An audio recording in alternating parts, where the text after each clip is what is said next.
Bienvenidos todos, las personas que ya están conectados desde tempranito, los que nos acompañaron el día de ayer y los panelistas, los médicos que nos acompañan.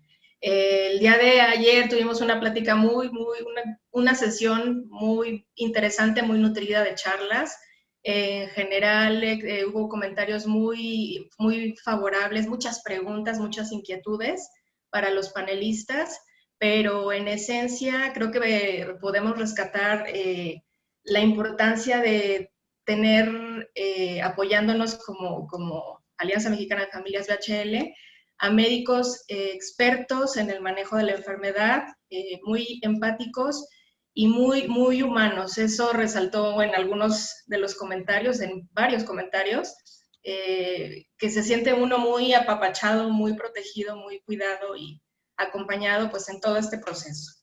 Y bueno, el día de hoy vamos a continuar con las charlas.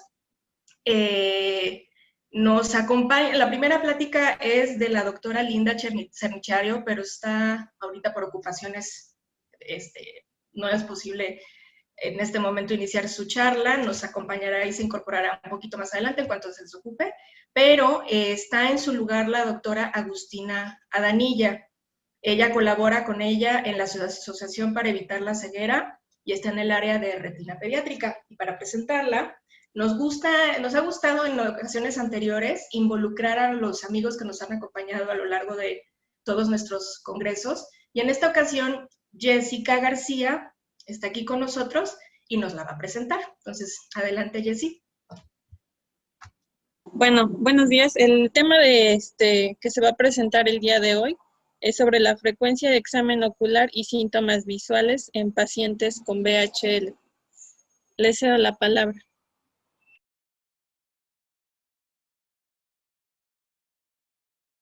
Bueno, buenos días, ¿cómo están?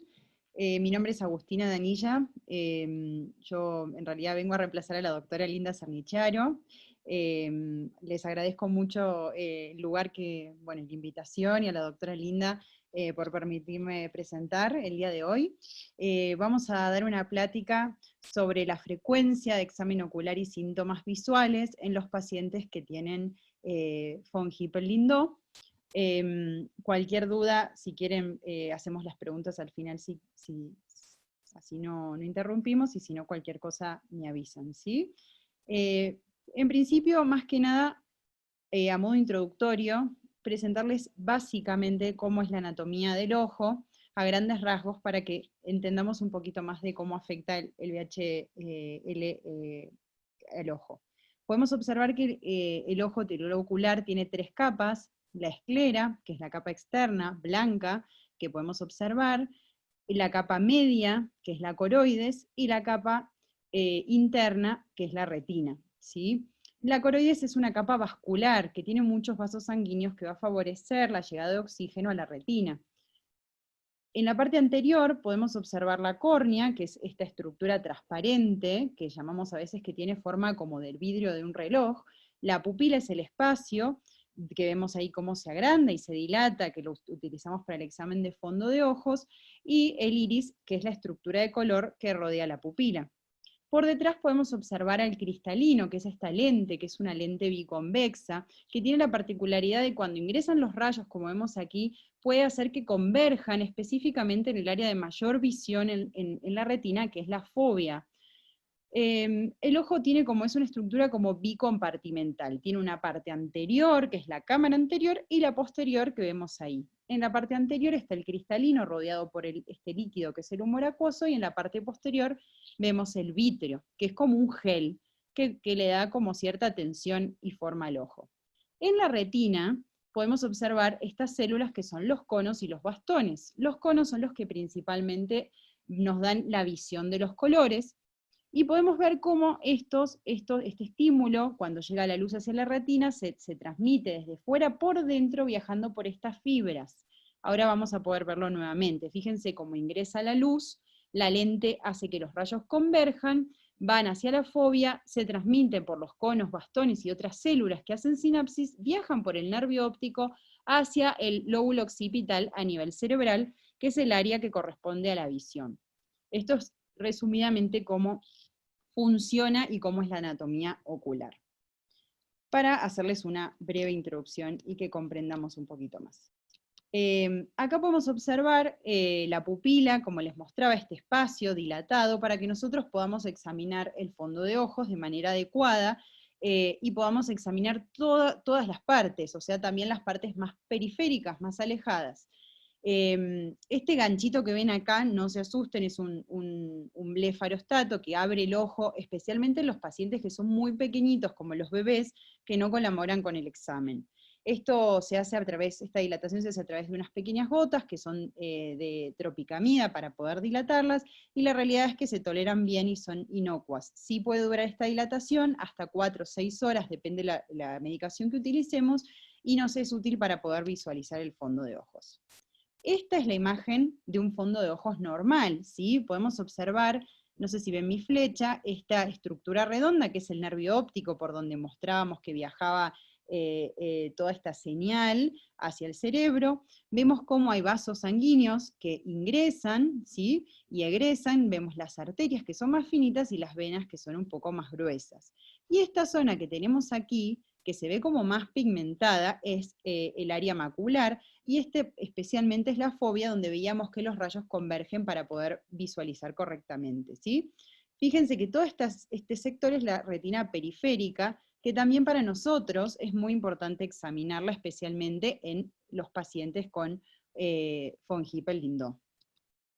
Esto que vemos acá es una imagen de una lesión típica en estadios bastante avanzados de lo que es un hemangioblastoma capilar a nivel de la retina. Esto es una lesión, una neoplasia, podríamos llamar, un tumor, pero es benigno, ¿sí? No tiene características malignas, que está formado como un ovillo de vasos sanguíneos, que crece en la retina y fíjense que provoca en estadios muy avanzados esta dilatación de los vasos, de estos venitas que entran y que egresan, ¿sí? Le provocan dilatación y como son vasos sanguíneos, empiezan a liberar un montón de contenido y vemos que esto que se llama, que ven aquí amarillo, es una exudación lipídica, que va a generar edema, o sea que se junte líquido en la retina, y estos son el por qué estos tumores benignos pueden alterar la visión en los pacientes que los padecen. Entonces este es el famoso hemangioblastoma o hemangioma capilar, y los síntomas en realidad van a depender de su localización y también de su tamaño. Entonces vamos a ir viendo qué tipo de manifestaciones pueden dar y cómo se correlaciona esto con cómo lo vemos en el fondo de ojos. Una de las manifestaciones podría ser que comiencen siendo así muy pequeñitos y que el paciente los pueda percibir como una pequeña manchita en su campo visual, una manchita roja pequeña, como vemos en este caso. Por suerte tenemos un montón de estudios en oftalmología que no son invasivos, que no son dolorosos, que pueden examinar adecuadamente a los pacientes. Fíjense que esto es una fotografía del fondo de ojos donde podemos documentarlo, podemos verlo, ver si crece, seguirlo en el tiempo, y por eso vamos a ir haciendo hincapié en la importancia de hacer revisiones oftalmológicas. También podemos ver, esto es como una tomografía de la retina, que hace como pequeños cortes seriados, también es no invasiva, no requiere contraste en el cuerpo, y nos permite una buena visualización tanto del tamaño, de la profundidad. Esto que ven aquí son las capas de la retina que les mostraba, donde estaban todas esas pequeñas células y que hacen conexiones neuronales que van a transmitir la visión, ¿sí? Y que luego ingresan desde aquí hasta el nervio óptico y luego el cerebro. Fíjense que esta lesión a veces puede dar solamente, como les decía, como un puntito o una mancha fija negra en la visión sin ninguna otra sintomatología asociada. Acá vemos lesiones un poco más grandes que ya comenzaron a generar edema. Fíjense que antes veíamos las capitas todas ordenadas con una alteración focal localizada, y en esta imagen ya podemos ver que hay estos espacios negros que es líquido, ¿sí? Y esto es lo que comienza muchas veces a generar síntomas en los pacientes. Si el paciente es adulto, muchas veces va a ver esta mancha o va a empezar a decir, estoy viendo un poco borroso, no veo igual que antes, no veo nítido. Ahora, si es un niño, a veces los niños no pueden manifestar esta baja visual y empiezan a como dejar de utilizar el ojo con el que están viendo mal o borroso. Y esto provoca que ese ojo que no está viendo adecuadamente comienza a tener pequeños desvíos. Esto se llama estrabismo, que es lo que nosotros habitualmente decimos, el ojo está visco, ¿sí? Este pequeño desvío a veces se puede detectar como síntoma inicial en los niños.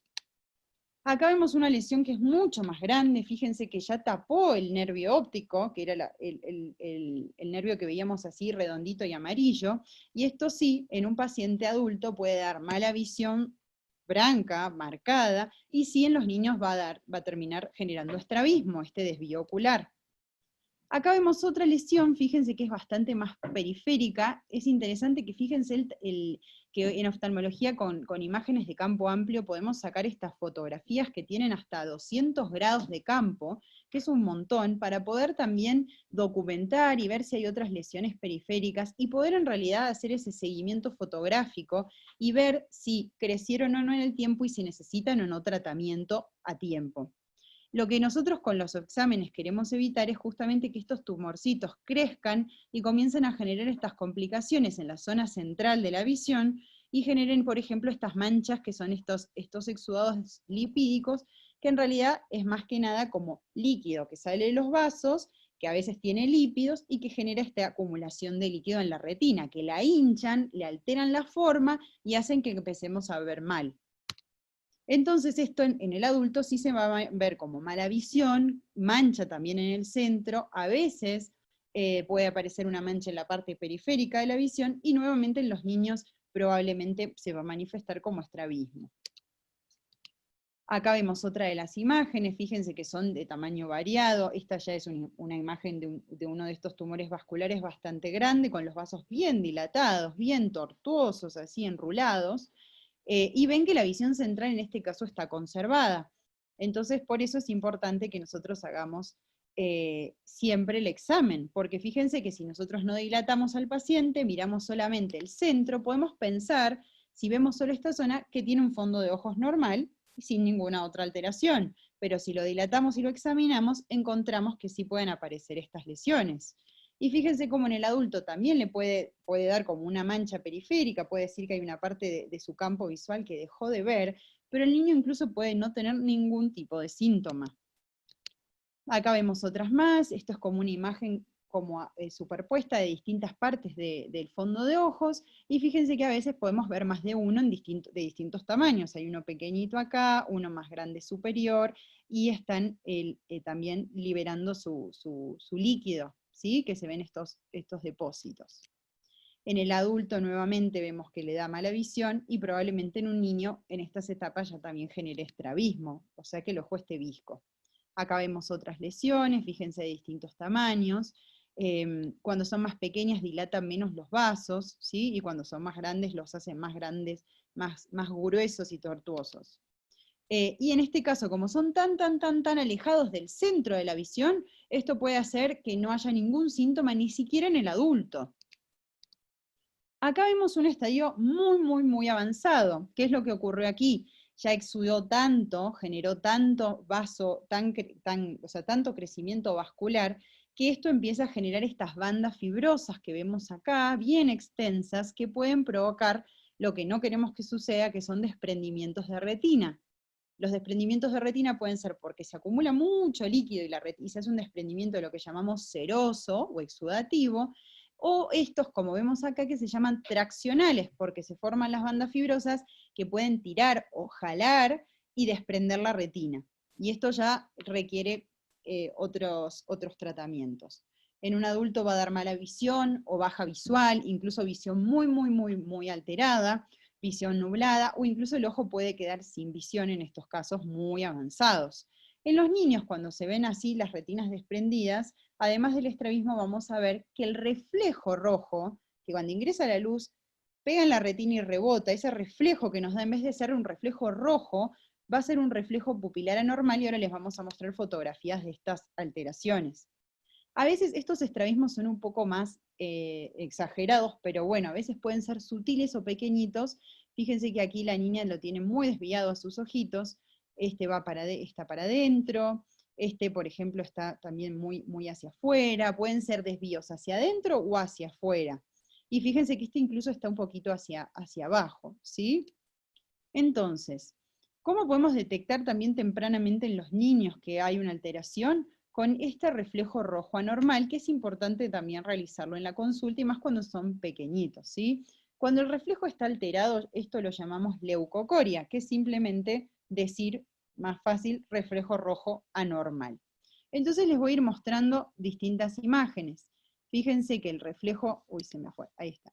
El reflejo correcto es el de arriba, que se ven esas pupilas rojas, o sea, como bien homogéneo el color, brillantes, y en cambio vemos un ejemplo de un niño en la segunda imagen que tiene un reflejo normal y uno que está completamente alterado, donde no hay brillo normal. Otras veces, en los casos en los que la retina esté muy desprendida, podemos verlo hasta blanco, como vemos en esta imagen. Fíjense, el normal y el reflejo anormal. Y otras veces, como vemos acá, se puede ver el reflejo rojo normal, esta pupila está menos dilatada, y fíjense como el color es tenue, pero tampoco está ni blanco ni negro, y sí se ve el desvío. Fíjense que el reflejito blanco, y esto muchas veces lo vemos cuando le sacamos a los niños fotos con flash, vemos que cae central, debería caer central y verse así, y fíjense cómo cae acá al costadito. Esto nos habla de que el ojo está desviado. No sé si alguien quería decir algo, que vi que ahí se prendió el micrófono. Bueno, nuevamente acá les contaba, como les decía antes, estas imágenes de campo amplio son muy útiles, y este estudio que vemos acá en blanco y negro es un estudio con contraste que también muchas veces nos da información de si el tumor está liberando líquido o no, o está tranquilo y lo podemos observar y no hacer nada, y seguirlo solamente con controles de fondo de ojos y fotografías, ¿sí? Y acá vemos la correlación con esta tomografía que hacemos nosotros, donde podemos verlo como está sobrelevado, levantado, como una bolita, ¿sí?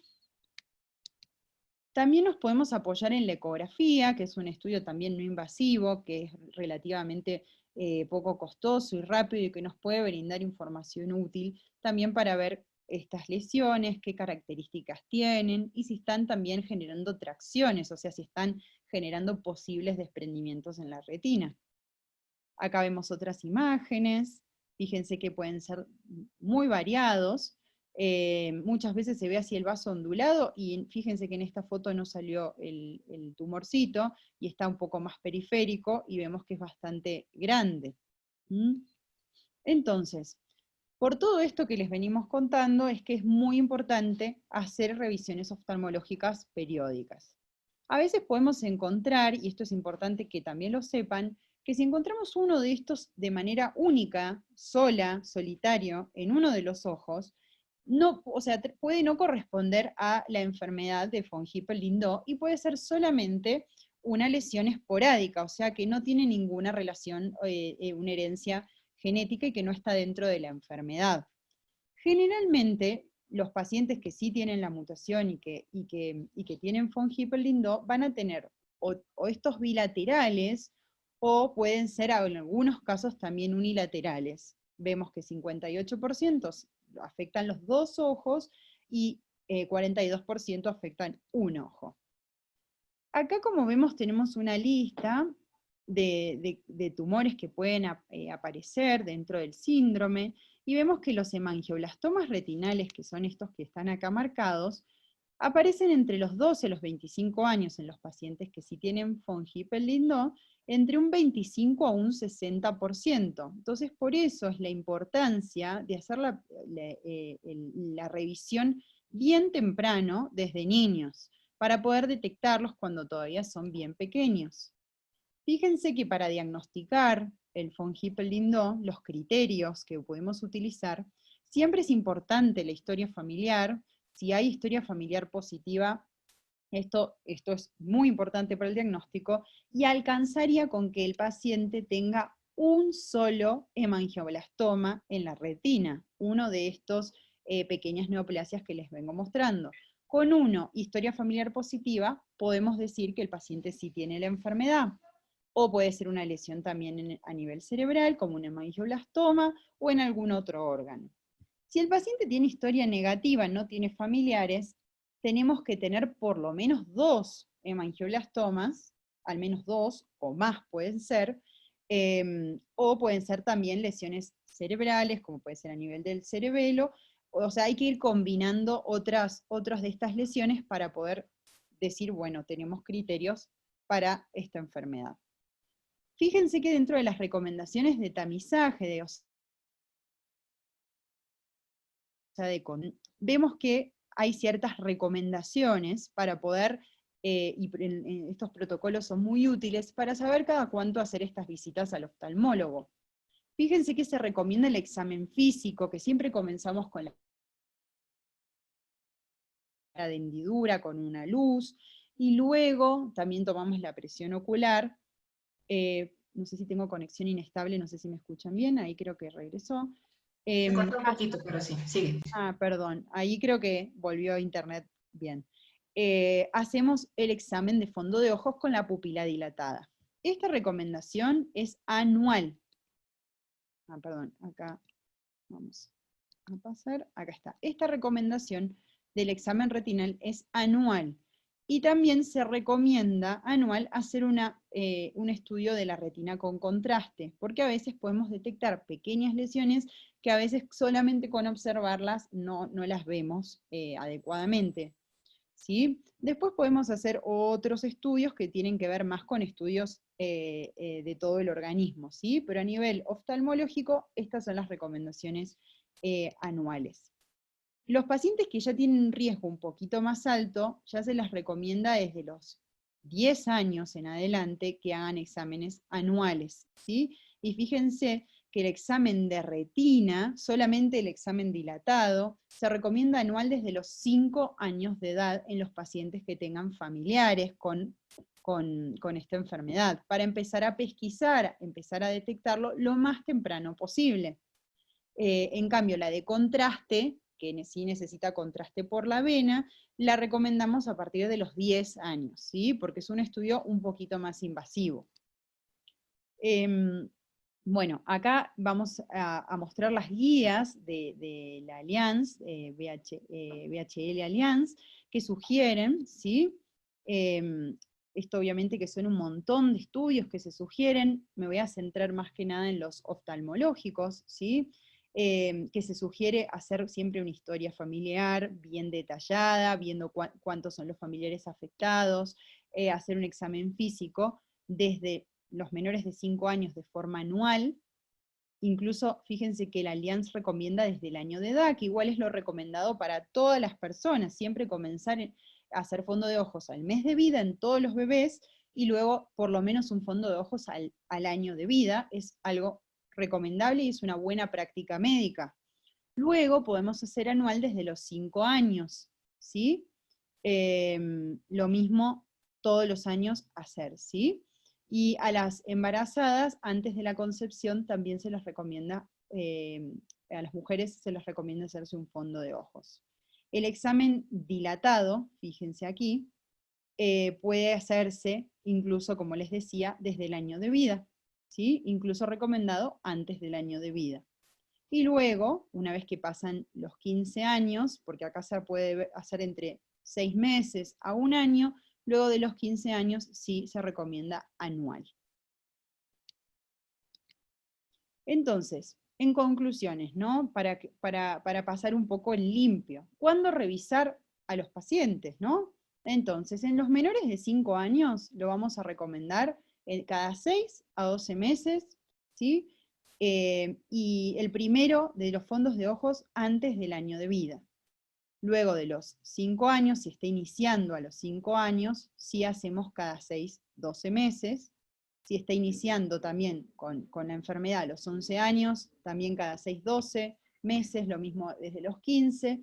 Y luego de los 30, ya anual, fíjense, iniciando a los 30 anual, iniciando a los 65 anual, y en el embarazo, idealmente antes del embarazo, y luego cada 6 a 12 meses.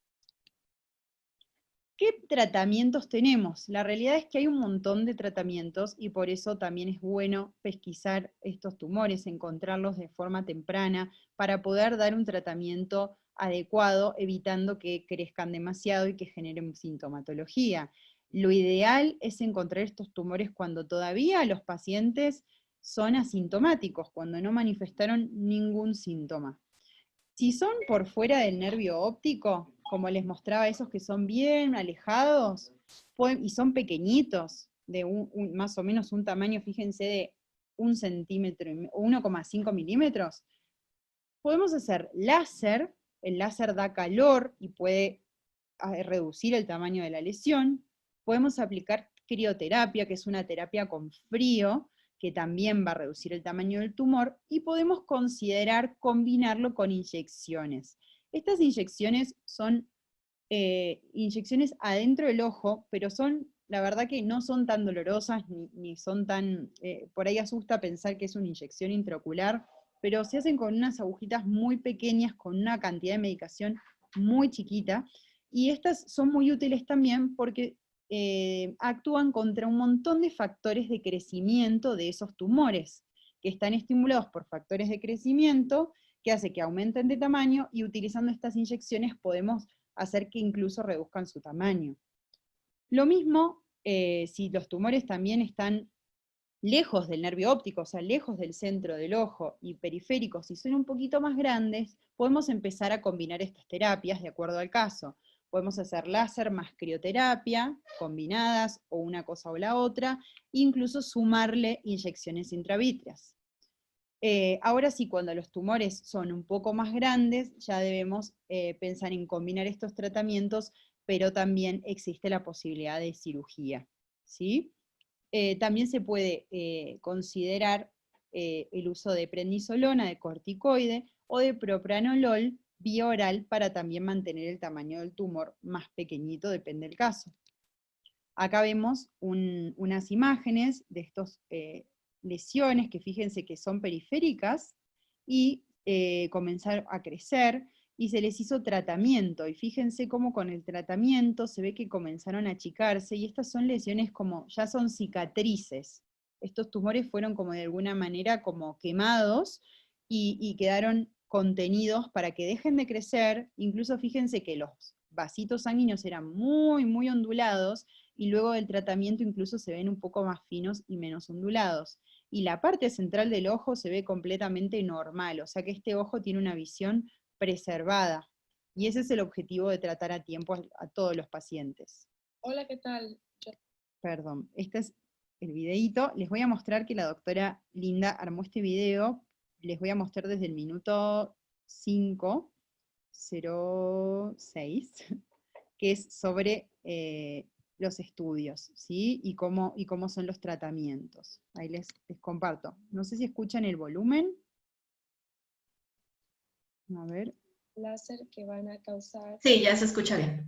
Vamos a empezar desde acá. acá. Calor, con Ahí. láser, como vemos aquí, el láser a través de la pupila y unos lentes especiales, se dirigen los rayos de láser que van a causar una termoablación de las lesiones. La crioterapia se aplica, es frío por afuera, se aplica generalmente en quirófano, donde se congela a través de la esclera, que es la parte blanca que rodea el ojo, los tumorcitos que se encuentran dentro del ojo. De esta manera, tanto por calor como por frío, logramos que el tumor reduzca su tamaño, porque se genera que los vasos sanguíneos se cierran y de tal manera se contraen. Durante el proceso de contracción, evidentemente podemos tener más desprendimiento, más exudación, por eso es que a veces lo combinamos con inyecciones dentro del ojo. Este paciente que les muestro, vean las fotografías paulatinamente, donde el tumor que está en el nervio óptico, este paciente únicamente lo traté con propranolol oral, de tal manera que una de las alternativas es este medicamento, que es vigilado por un cardiólogo además. Esta es una cirugía, introducimos unos instrumentos dentro del ojo, vamos. Hola, ¿qué tal? Yo soy Linda se por lo cortó. cual con Perdón, creo que se las salió. membranas, aunque este ojo no está siendo operado por un von Hippel, ejemplifica cómo son las maniobras que nosotros fotografamos en los planos, que se hacen dentro del ojo para favorecer la resolución más rápida del problema. Y vemos algunos de estos resultados. En este caso, esta foto en particular fue hecho por unos maestros, pero esta fotografía me gusta porque se ve el láser, la lesión, la burbujita dentro del ojo, etcétera. Pero les recuerdo, siempre la cirugía se deja al final. Yo soy partidaria de retrasar lo más posible una cirugía y sobre todo en pacientes pequeños donde podemos tener alternativas no invasivas. Por lo cual concluyo que en el manejo integral del VHL debe de incluir el oftalmólogo. Les dejo mis datos, mi correo electrónico donde pueden encontrarme y mi celular personal por si cualquier duda, lo que sea, y agradezco mucho a Edith y todo el trabajo arduo que hace por mantener su asociación lo más actualizada posible. Y me habría encantado estar por causas de fuerza mayor, me encuentro fuera del país, justo en un congreso de retina. Bueno, muy bien. Ahí vimos algo de los tratamientos explicado por la doctora Linda. Y bueno, con respecto a la propuesta de la alianza de VHL México, lo que se propone son campañas de detección hacer cada 6 a 12 meses, y sería utilizando estas fotografías que les mostrábamos al principio de campo ultra amplio, que nos permiten ver un montón de la retina, incluso en la parte más periférica, y combinarlo no de acuerdo al paciente y al caso en particular con una angiografía con fluoresceína, que es una sustancia de contraste que la realidad es que en general es bastante inocua, no tiene grandes contraindicaciones, la verdad que no es tóxica, y que la mayoría de los pacientes la pueden tolerar de forma adecuada, ¿sí? Esta es la fotografía de campo ultra amplio, solamente uno mira por un pequeño espacio, se centra la imagen y se toma automáticamente y da unas imágenes a color donde nos permite detectar, aunque sean lesiones a veces muy pequeñitas, en las partes más alejadas del ojo. Este es el estudio con contraste, fíjense cómo se pinta todo en los vasos de la retina y se pueden ver muy bien, y esto a veces nos apoya muchísimo para hacer el diagnóstico.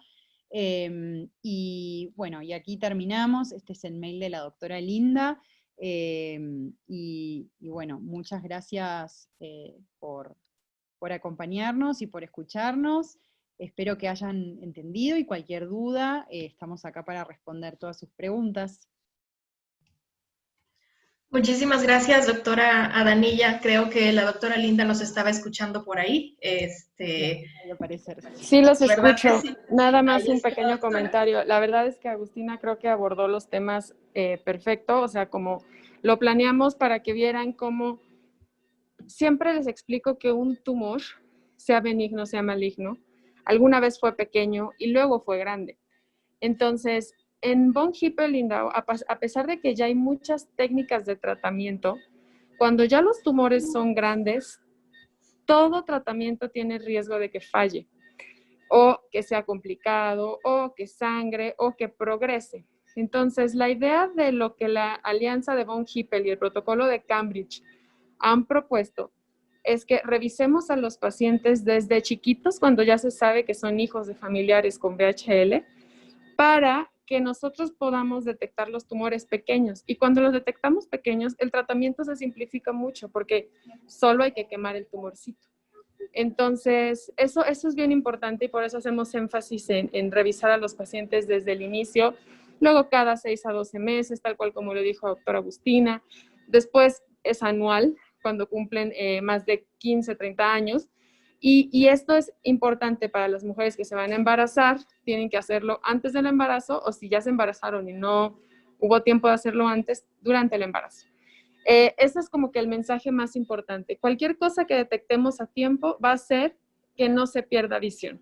Si nos tardamos en tratar a los pacientes, es un poco tardío. Entonces, gracias por hacer esto, por difundirlo, porque muchas veces la parte oftalmológica, como evidentemente ustedes saben que hay otros tumores que ponen en riesgo la vida, se le da prioridad.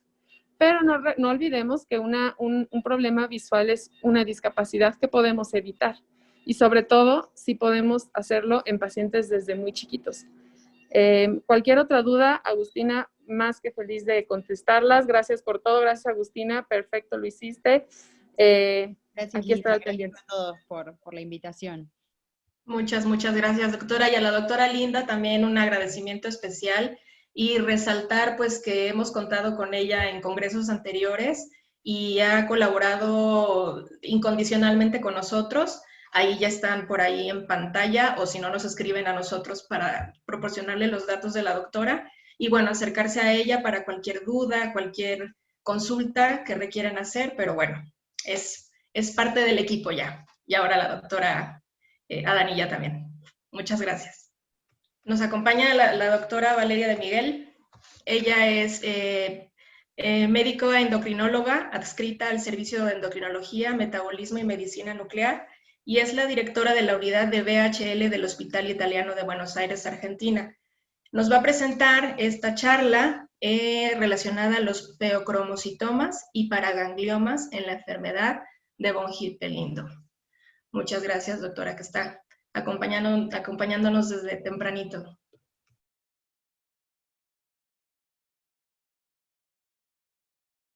Bueno, muchas gracias. Muchísimas gracias por la invitación. Bueno, muy contenta de participar. Tuvimos la coincidencia, ¿no?, en este mes de agosto. Nosotros también propusimos un taller también para pacientes con von Hippel-Lindau, y bueno, y que ustedes nos acompañaron desde el principio, y bueno, la verdad que muy contenta de participar. ¿Y se ve bien la presentación? Sí, se ve muy bien la pantalla completa y el audio Bueno. también. Y bueno, la semana pasada, como en la serie presentamos la parte de renal y suprarrenal y de páncreas, ¿no? Y bueno, como hicimos una charla un poco más corta, más resumida, y hoy que tengo un poquito más de tiempo me voy a extender más, ¿sí? Primero vamos a hablar de lo que es las generalidades del feocromocitoma y el paraganglioma, la implicancia clínica, y después el feocromocitoma y von Hippel-Lindau. Bueno, los feocromocitomas y paragangliomas son tumores neuroendocrinos raros o poco frecuentes, y están asociados a un aumento de mortalidad que es causado por el exceso de catecolaminas. Para este tipo de abordaje de esta patología suprarrenal, que son tumores suprarrenales, tenemos un abordaje multidisciplinario, con el cual trabajamos con cirugía, diagnóstico por imágenes, anestesia, clínica médica, la parte de hipertensión y cardiología, psicología, y bueno, y a veces oncología. Para explicar un poco qué son las glándulas suprarrenales, ¿sí? Las glándulas suprarrenales están ubicadas en la parte superior de los riñones y son responsables de liberar diferentes clases de hormonas. La parte externa es la corteza, que produce cortisol y aldosterona, y la parte interna es la médula, donde se produce adrenalina y noradrenalina. Estas hormonas son muy importantes, ya que cumplen un rol importante en lo que es la respuesta adaptativa del estrés. Y esta glándula, o sea, la glándula suprarrenal, está regulada por la hipófisis y por el hipotálamo. Entonces, decimos que es una estructura muy importante en la respuesta al estrés. Los estresores pueden ser físicos, como la fiebre, trauma, o psíquicos cognitivos, ¿sí? Y este tipo de estresor primero se procesa en la corteza, en el cerebro, y después por vía del tálamo y hipotálamo va a haber un estímulo del hipotálamo a la hipófisis para liberar ACTH, la ACTH va a liberar cortisol, y esto va a tener un sistema de regulación, ¿no? Entonces el cortisol es una de las hormonas importantes del estrés, como vamos a ver, y otras vías que se activan también son las vías del sistema nervioso autónomo, del sistema nervioso simpático, donde verá principalmente la noradrenalina, y la adrenalina, ¿sí? Entonces, el cortisol, la aldosterona, adrenalina y noradrenalina, la función es mantener el metabolismo de la glucosa en sangre principalmente, regular la inflamación, regulan el equilibrio de agua y sal, y controlar principalmente esta reacción al estrés, la reacción de lucha o huida. Bueno, un poco para repasar qué son las hormonas. Las hormonas son mensajeros químicos del cuerpo que controlan muchas funciones y circulan por sangre hacia los órganos y tejidos. intervienen en el metabolismo, en el crecimiento y en el desarrollo. La adrenalina y noradrenalina son hormonas que se desencadenan en respuesta a la lucha o huida cuando el cuerpo percibe una amenaza, ¿sí? Entonces, ¿qué pasa? La presión arterial aumenta, se acelera la frecuencia cardíaca y se activan otros sistemas del organismo que permiten reaccionar rápidamente. Entonces, un poco para resumir, estas hormonas de la glándula suprarrenal son las que van a responder al estrés manteniendo el equilibrio, o sea, la homeostasis. Y todas estas hormonas, como vamos a ver, lo que tienden a hacer es a regular el metabolismo, modular el sistema inmune, la frecuencia cardíaca del corazón y la presión arterial. Entonces, una vez que hicimos este repaso, es un poco para entender la importancia de estas hormonas, que ahora vamos a ver, porque de acuerdo a esto, son los síntomas que se van a manifestar, ¿sí? Y los estudios que vamos a hacer. Entonces, llamamos feocromocitoma al tumor dentro de la médula suprarrenal, ¿sí? Que principalmente produce adrenalina y noradrenalina.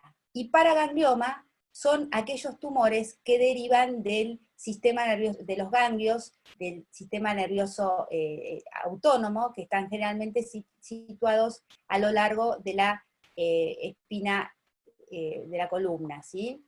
Estos ganglios van a dar inervación a distintos órganos y sistemas, ¿sí? Y forman parte del sistema nervioso autónomo. Y tienen un origen común, tanto la médula adrenal como estos ganglios simpáticos. Por eso es el mismo origen de tumorales, ¿no? Y también sus manifestaciones clínicas son similares. Pero sabemos que el 80% de los casos van a ser feocromocitoma, y un 20% de los casos paraganglioma. Los paragangliomas se pueden ubicar en cabeza y cuello, generalmente son no funcionantes, y los paragangliomas simpáticos se ubican en tórax, abdomen y pelvis, y estos son funcionantes. La localización más frecuente es la abdominal. Les voy a contar un caso clínico de una paciente, una mujer de 30 años, que consultó por primera vez derivada después del diagnóstico de masas suprarrenales bilaterales en su último embarazo.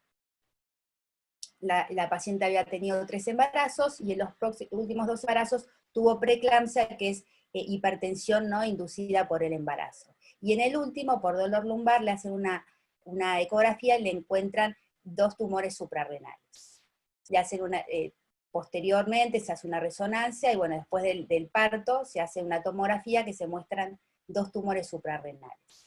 La paciente presentaba ya hace 6 años hipertensión arterial de características paroxísticas, cefaleas frontales, dolor torácico, náuseas, a veces mareos, palidez, ansiedad, tomaba muchas dosis de ansiolíticos porque estaba permanentemente muy ansiosa, y esto hacía 6 años que tenía estos síntomas. Entonces, para hablar del feocromocitoma y paraganglioma, es un tumor raro o poco frecuente, ¿sí? Se da de 2 a 8 casos por millón. En la hipertensión arterial es del 0.6% en promedio, y 1.7% en niños, o sea, la prevalencia, ¿sí? O sea, es baja en los pacientes con hipertensión.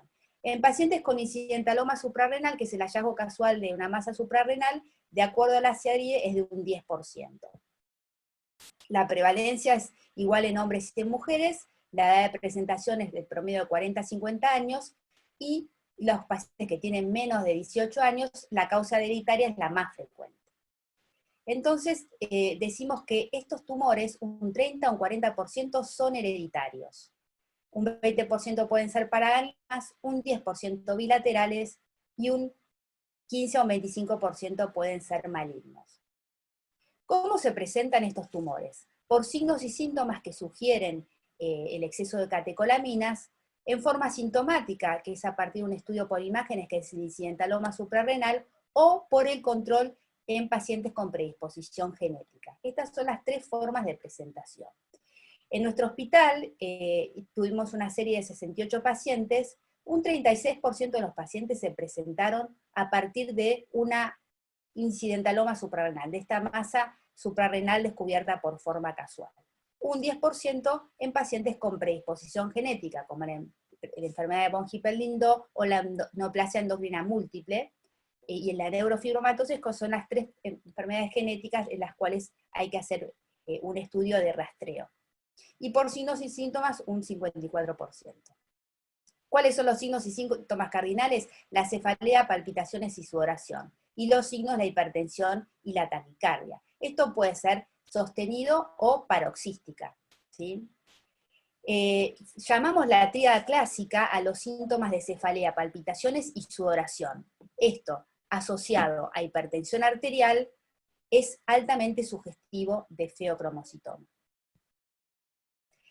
También se lo conoce como el gran enmascarador o el gran imitador, porque su presentación clínica puede ser muy variable y se puede confundir con otras condiciones clínicas, como por ejemplo, causas cardiovasculares, de hipertensión arterial lábil, taquicardia paroxística, crisis hipertensivas, angina de pecho, infarto, crisis de ansiedad, de pánico, cefaleas, migrañas, causas endocrinológicas como el hipertiroidismo, síntomas de menopausia, todo esto se puede llegar a confundir, ¿sí? Por eso, tanto el retraso en el diagnóstico. Fíjense, la paciente que les comento estuvo 6 años tratada por un psiquiatra por trastorno de ansiedad. Y las causas genéticas son varias, pero los grupos principales, como que el 90% de las causas genéticas corresponden a la neoplasia endocrina múltiple, a la neurofibromatosis tipo 1, al síndrome de von Hippel-Lindau y al síndrome de paraganglioma hereditario. ¿Cómo se hace el diagnóstico? Primero, ¿cuándo sospechar? Cuando los médicos sospechamos en feocromocitoma y nos va a llevar a solicitar estudios para diagnóstico. Estas son unas recomendaciones de la Sociedad de Endocrinología Americana, que dice que pacientes que tienen signos y síntomas sostenidos de exceso de catecolaminas, como ya les comenté, sobre todo si hay paroxismos, el aumento de la presión arterial provocado por drogas, anestesia o cirugía, cuando hay una variabilidad inexplicable de la presión arterial, en el incidentaloma adrenal, dificultad para controlar la presión arterial, en antecedentes personales o familiares de feocromocitoma o paraganglioma, y en síndromes genéticos predisponentes como von Hippel-Lindau. Entonces, acá ya podemos ver que el diagnóstico en los pacientes con von Hippel puede ser de 2 maneras, ¿no? O 3, porque principalmente en un rastreo de pacientes ya conocidos con el síndrome, que anualmente se va a hacer los estudios. Generalmente estos pacientes no van a presentar tanta clínica, o puede ser la primera manifestación, y el paciente se presente con signos de exceso de catecolaminas. Y también pacientes que tengan antecedentes familiares, también es importante estudiar cuál es la causa familiar. Nosotros los endocrinólogos decimos que siempre hacemos el estudio bioquímico antes de la localización por las imágenes, ¿sí? Y sabemos que la secreción de las catecolaminas es frecuentemente episódica. Por eso es que en estos momentos se propone dosar los metabolitos de las catecolaminas, que son las metanefrinas, porque estos se producen en forma continua en la circulación, ¿sí?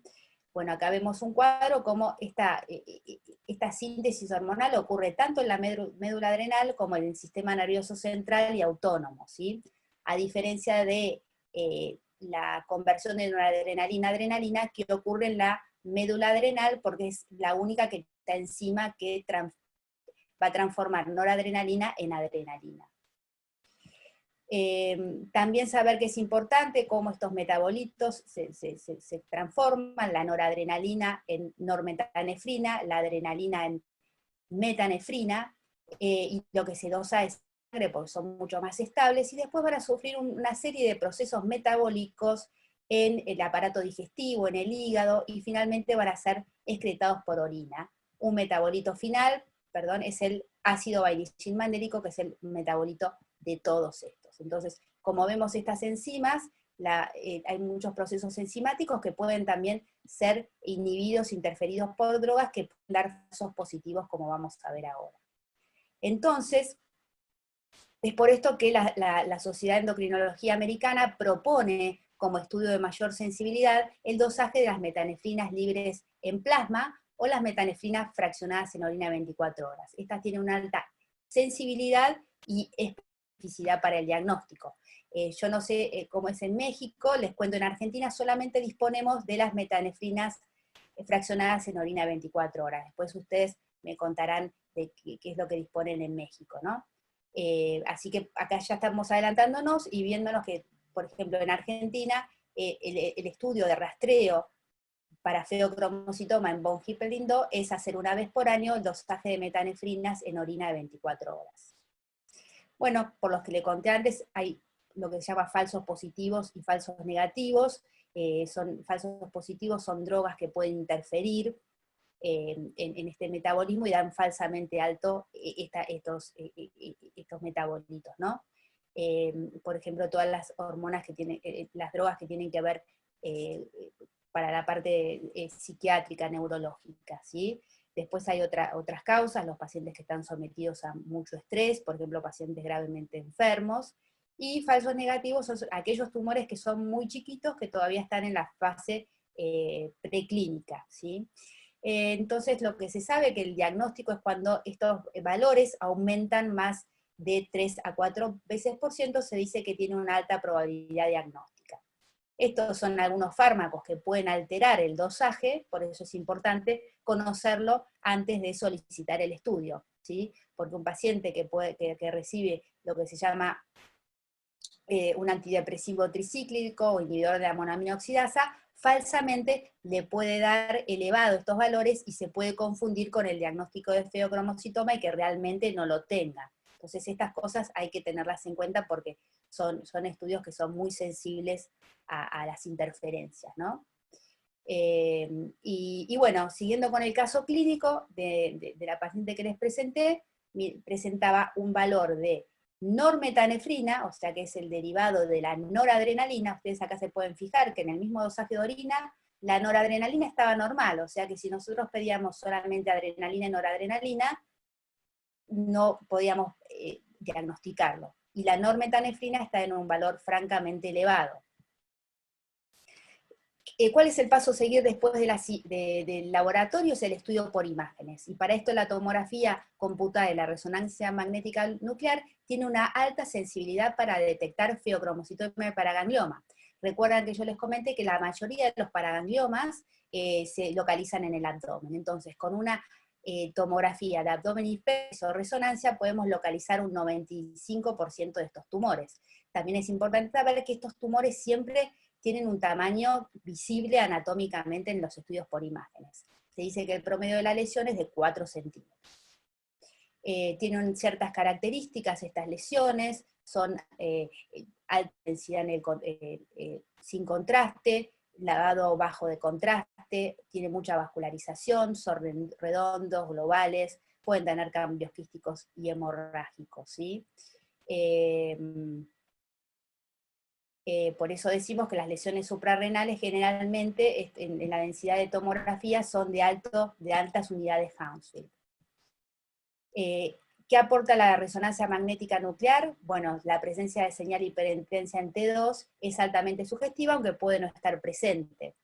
¿Y para qué es importante la resonancia? Es más que todo es aconsejable en el rastreo de pacientes con síndromes genéticos, como por von Hippel-Lindau, por ejemplo, para no estar tan expuesto a cada 2 años a tomografías. Entonces, la resonancia tiene menos radiación y se recomienda más. Así también en niños, y bueno, y en mujeres embarazadas que lo necesiten hacer, ¿sí? ¿Cuándo se hacen los estudios funcionales? Los estudios funcionales hablamos de lo que es el centellograma, el PET, la tomografía de emisión por positrones, ¿no? Esto estaría indicado en todos los paragangliomas, en los feocromocitomas de más de 5 centímetros, porque tienen más riesgo a metástasis, en la enfermedad recurrente o metastásica, en la evaluación de terapia con MIBG. Esto lo paso rápidamente, pero son todos los radiofármacos que lo capta la célula cromafin y pueden tener un rol diagnóstico. diagnóstico. En sí, en la enfermedad de von Hippel-Lindau, generalmente no es necesario llegar a hacer un estudio funcional, salvo que los feocromocitomas sean mayores de 5 centímetros, ¿sí? Pero ya con las imágenes anatómicas y el laboratorio sería suficiente para diagnosticarlo, ¿sí? ¿Por qué es esto? Porque también, como vamos a ver más adelante, en von Hippel-Lindau tiene muy bajo riesgo de desarrollar enfermedad metastásica, ¿sí?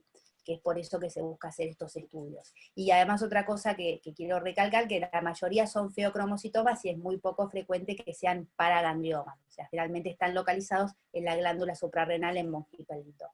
Bueno, una vez que se hace el diagnóstico, estos tipos de tumores son quirúrgicos, bueno, como la mayoría de los tumores relacionados al síndrome, ¿no? ¿Y por qué es importante operar este tipo de tumores? Como vimos, porque esta liberación de hormonas puede generar un riesgo en el organismo, sobre todo a nivel cardiovascular.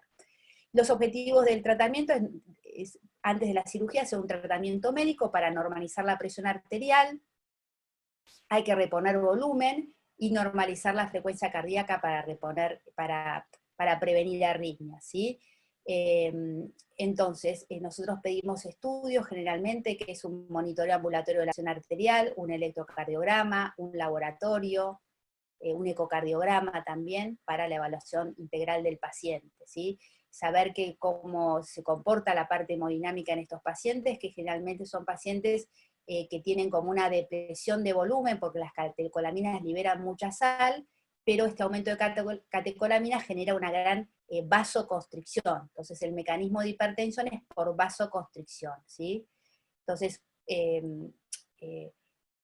saber por qué damos este tratamiento, a ver, y que me dio la diapositiva antes, voy a comentarles esto. ¿Por qué es importante hacer este tratamiento previo a la cirugía? Porque una cirugía, o sea, tanto la anestesia, la cirugía pueden liberar catecolaminas, y esto puede generar una crisis por catecolaminas, una crisis hipertensiva, ¿sí? Entonces estas son todas las cosas que pueden precipitar una crisis. Como ustedes ven, la intubación, la inducción anestésica, lo puede precipitar.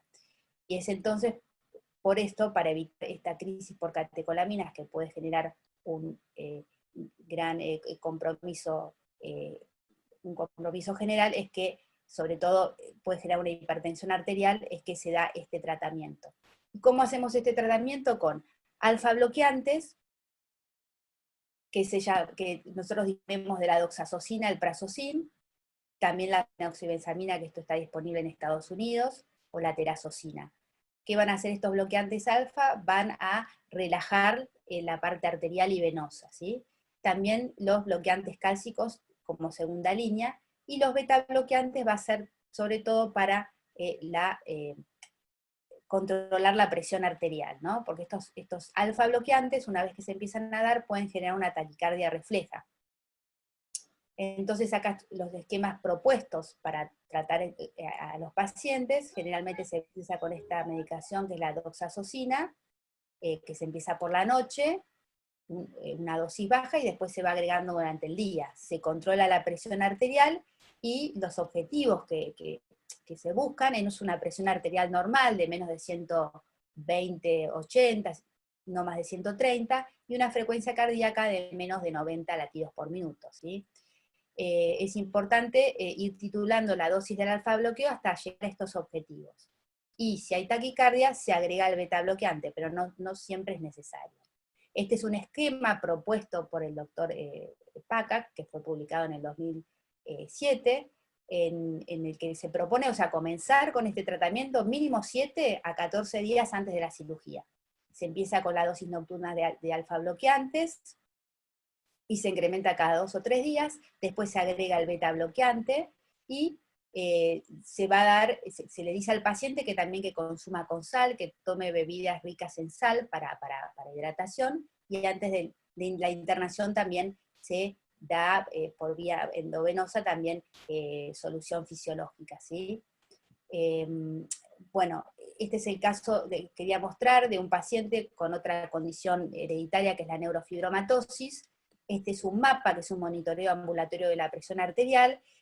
fíjense cómo antes del diagnóstico el paciente venía tratado con 1, 2, 3, 4, 5, 6 drogas a dosis máximas y tenía 220 a 120 de presión arterial. Una vez que se diagnostica el feocromocitoma y se le da la medicación adecuada, doxazocina, amlodipino, nebivolol, que es un beta bloqueante, fíjense que con muchas menos drogas y una dieta normosódica controla mejor la presión arterial. Los valores de las metanefrinas eran muy elevados. Acá fíjense que tanto la metanefrina como la normetanefrina eran valores altísimos. Y tenía enfermedad, feocromocitoma bilateral. El paciente es operado y en la cirugía, como yo les decía, como puede precipitar el aumento de la presión arterial cuando se da la anestesia y se manipula el tumor, lo importante es tener un equipo quirúrgico de anestesiólogos que cuenten con fentolamina o nitroprusiato para poder infundir en el momento de la cirugía. Por eso la importancia del manejo multidisciplinario en este tipo de cirugía. ¿Vamos bien? ¿Hola? Todo bien, doctora. Sí. Bueno, Adelante. gracias, porque uno siente sino que si me están escuchando. Bueno, entonces, ahora les quería contar, vamos a ver un poco la parte genética, qué tienen en común, ¿no? Este es un tipo de tumor que tiene un componente hereditario, como dijimos, en 1/3 de los pacientes. O sea, 1/3 de los pacientes tiene una causa genética, y el resto lo que se llama esporádico, que no tiene relación con la parte genética. Pero hoy en día, en el último tiempo que vamos a ver ahora, se descubren nuevos genes, y se ve que esta causa genética de un 30% está pasando a un 50%. Y estas condiciones genéticas principales, el 90%, en estos casos está compuesto por von Hippel-Lindau, neoplasia endocrina múltiple tipo 2, la neurofibromatosis y el complejo de succinato deshidrogenasa. Todas tienen en común que tienen un patrón de herencia autosómico dominante, ¿sí? Y tienen una penetración completa y una expresividad variable. Esto yo les mostraba que al principio de los años 90 era el tumor de la regla llamada del 10%, como que un 10% en hereditarios. Cada vez se fueron descubriendo más genes, y lo que se cree que ahora ya está llegando a un 50% de causa hereditaria, ¿sí? En los niños un 80% es de causa hereditaria, ¿sí? A diferencia de los adultos. Y acá vemos cómo en von Hippel-Lindau se da estas características que la edad de diagnóstico joven, suelen ser bilaterales, y esa predominio de noradrenalina, como vamos a ver ahora. Esto lo paso rápido, pero también se han dividido este tipo en lo que se llaman en clústeres, de acuerdo al mecanismo fisiopatológico, y de acuerdo a eso los estudios y la terapéutica que se plantea. Acá vemos el de von Hippel-Lindau, está en el clúster 1B, junto con este otro gen, que es el EPAS, que también está relacionado a tumores altamente vascularizados.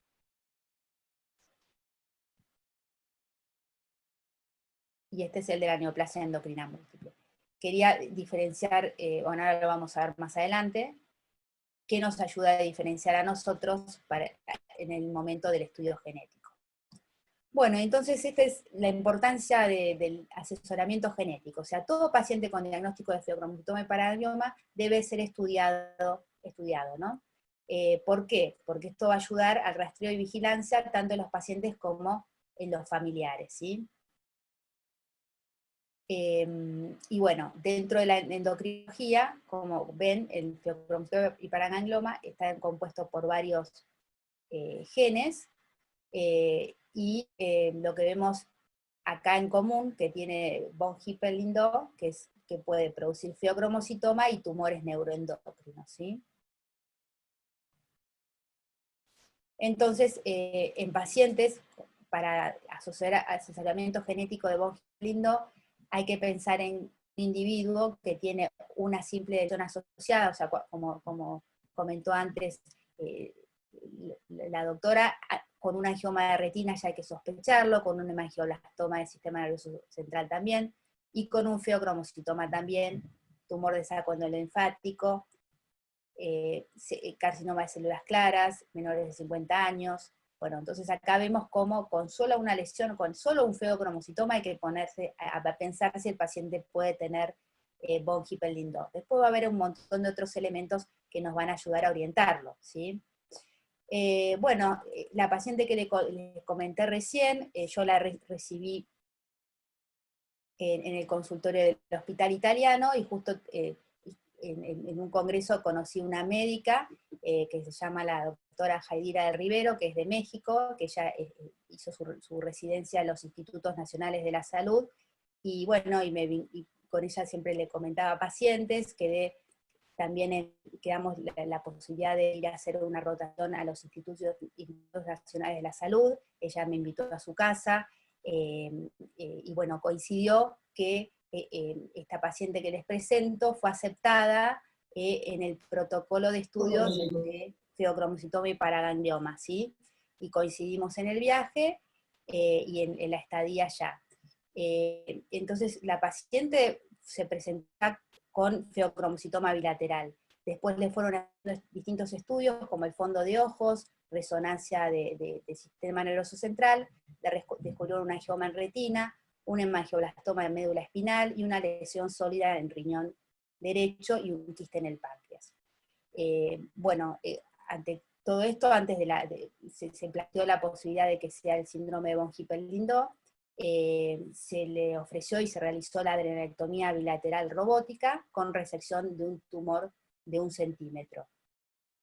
La paciente evolucionó muy bien, pero bueno, para mí fue el primer contacto de una paciente con feocromocitoma y von Hippel-Lindau. Entonces esto me llevó a poder estudiar más, y también me abrió la posibilidad, como les voy a contar ahora después, de empezamos con el estudio y la atención de pacientes. Bueno, ¿qué se propone la adrenalectomía? O sea, el tratamiento, dijimos que la adrenalectomía, que puede ser total o parcial. Sabemos que en el von Hippel-Lindau el compromiso puede ser unilateral y muchas veces bilaterales. Por eso algunos se propone también la adrenalectomía con conservación de corteza para preservar la corteza suprarrenal. Ustedes recuerdan que la corteza suprarrenal fabricaba cortisol. En los pacientes que se hace la resección de ambas glándulas suprarrenales quedarían con una insuficiencia suprarrenal, que esto, bueno, no tiene problema, se reemplaza con hidrocortisona y fludrocortisona, que reemplaza los mineralocorticoides. Pero se propone en estos casos, para evitar esta insuficiencia suprarrenal, también conocida como enfermedad de Addison, hacer una cirugía de conservación de corteza. Yo no sé en México cómo es, en Argentina no tenemos tanta experiencia. A esta paciente le ofrecieron este tratamiento allá, que fue algo así novedoso. Lo que tiene en contra es que tiene recidiva de un 15 o un 20% a los 10 a 15 años de volver a crecer el feocromocitoma. Pero bueno, esto es para considerar en cada caso en particular. Saber entonces que se propone también este tipo de cirugía con conservación de corteza, cada caso va a ser particular.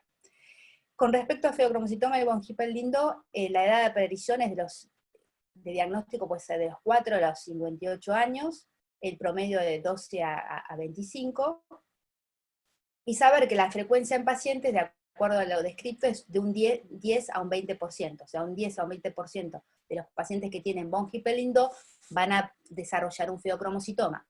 Y esto está asociado un poco al genotipo. Lo que le quería comentar es esto: ¿por qué los feocromocitomas producen más noradrenalina y no adrenalina y noradrenalina como vimos en otro paciente? Porque tienen una expresión muy baja de esta enzima que convierte la adrenalina en noradrenalina. Por eso para nosotros los endocrinólogos es bien característico. Un feocromocitoma unilateral o bilateral a predominio solo de noradrenalina, hay que pensar en el estudio genético de von Hippel-Lindau. Y bueno, y lo que le comentaba, generalmente está asociado a mutaciones puntuales con cambio de sentido, ¿sí?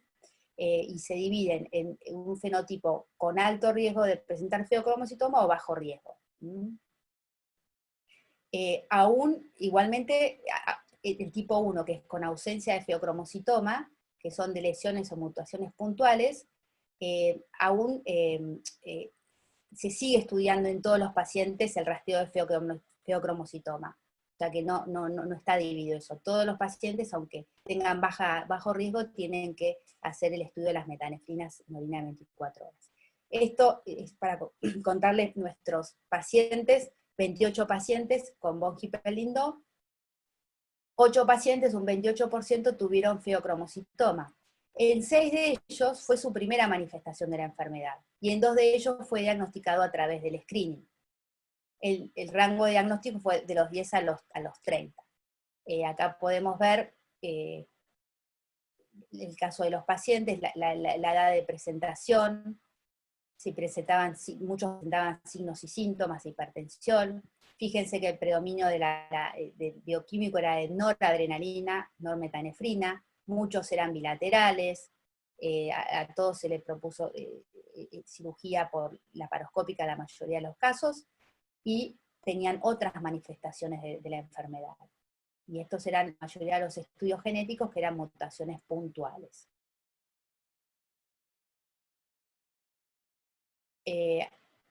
Nosotros el estudio genético lo derivamos siempre al Hospital de Niños Ricardo Gutiérrez con la doctora Gabriela Sansó, que sé que va a dar una charla creo que mañana, y bueno, estos son las alteraciones donde se encontraron las mutaciones en los pacientes estudiados.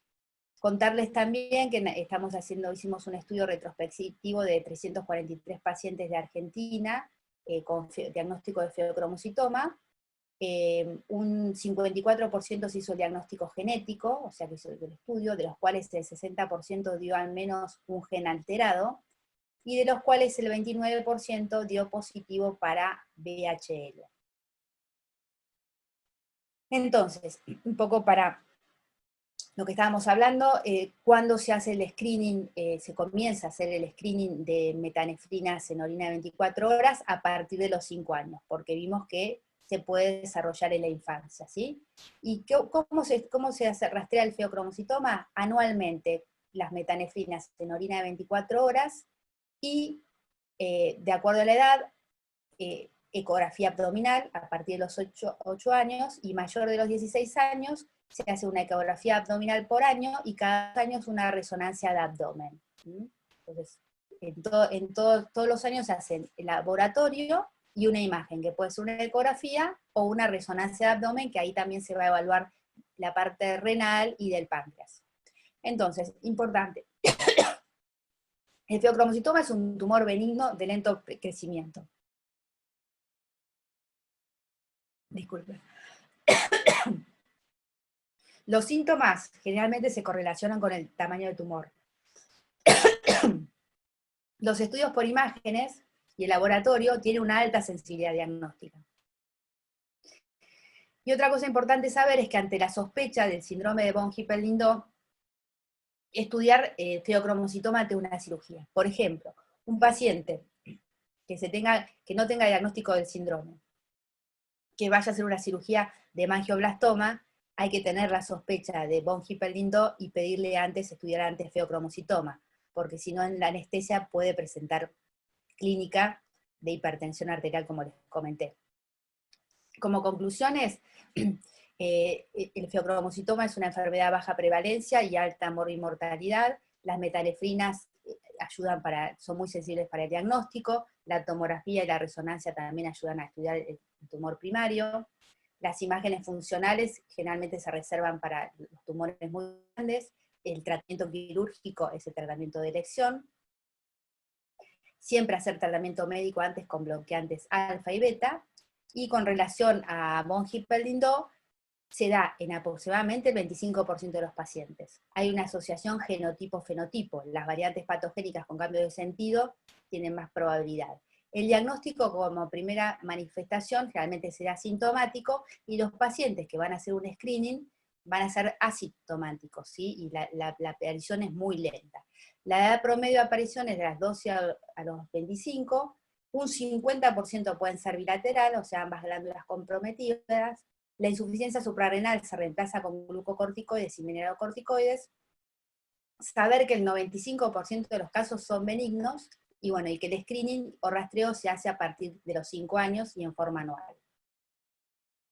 Bueno, contarles que nosotros, esta experiencia, lo que le quería contar, que después de esa experiencia en el Institutos Nacionales de la Salud, hubo una reunión de feocromocitomas para pacientes y familias, en la cual yo asistí, y había personas de la alianza, de la VHL Alliance, quienes me propusieron, sabiendo que estaba en un hospital de alta complejidad como el Hospital Italiano, ser parte de los centros clínicos de cuidados para von Hippel-Lindau.